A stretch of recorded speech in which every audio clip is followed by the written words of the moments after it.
I would like to acknowledge that all of the information I'm using today is from various videos on the Sanskrit channel, which has a lot of great information about our culture. Om Bhurbhuvaswaha Tatsaviturvarenyam Bhargo Devasya Dhimahi Dhiyo Yo Nah Prachodayat. The mantra I've just recited is one of the most common ones in Hinduism, and I'm certain everyone in this room recognized it instantly.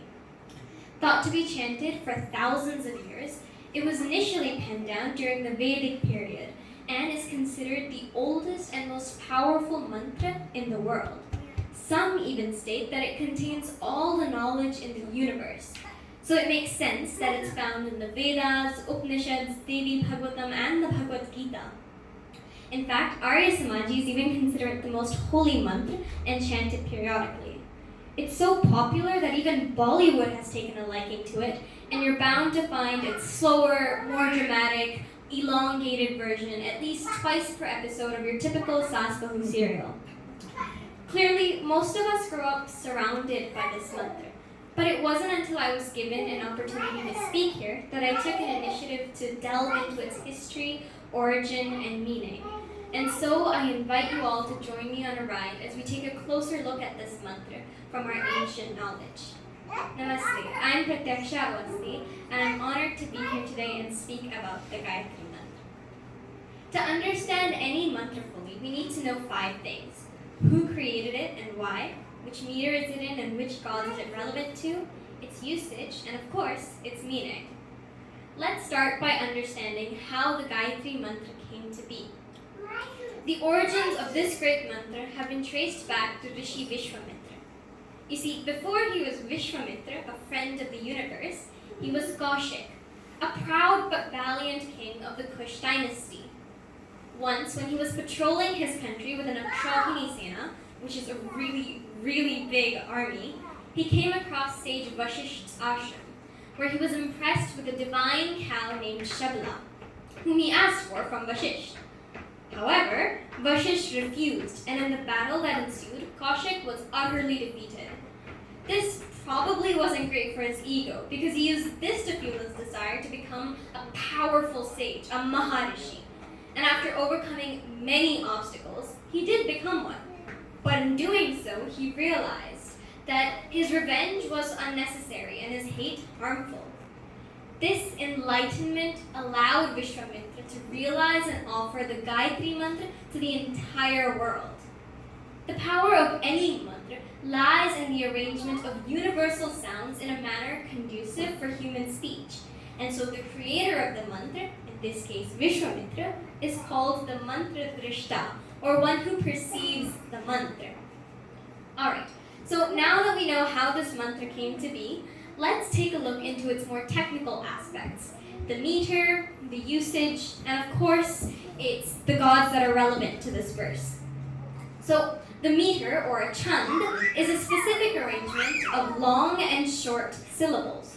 For example, the Bhagavad Gita is mainly in the Anushtup chand, with a few verses also in the Trishtup chand. The Gayatri Mantra is in, the Gayatri chand, which is where it's gotten its name from. The Gayatri chand is the most sacred in Sanskrit grammar and is even praised as the Gayatri Chandas Matam, or the mother of all knowledge. We also need to know the word gods relevant to this verse, which is, in this case, the sun god, Savitur.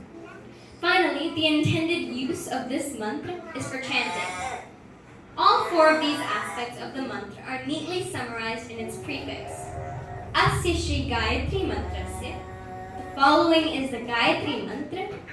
Vishwamitra Rishi, created and perceived by Rishi Vishwamitra. Gayatri Chandaha, set in Gayatri Chand. Savita Devata, for the sun god. Japotnayane Viniyogaha, and its intended use is for chanting.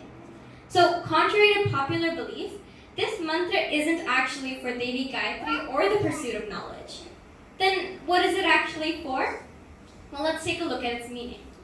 We begin with the word Om, which is the universal sound of creation, preservation, and destruction. It is the universal sound. three words are Bhu, Bhuva, and Swaha, which mean the material world, Bhulok, the space in which the material world is contained, Antarikshloka, and the higher plane of existence, Swarglok. Together, these three words align the chanter's energy from gross to subtle, from Bhulok to Swarglok. Now, jumbling the order of the verse a bit, the next word that we need to focus on is Dhimahi, which means we meditate upon. What do we meditate upon? Devasya tat bhargah varenyam, the highest kind of brilliance of the divine entity that created life as we know it. Why do we meditate upon it?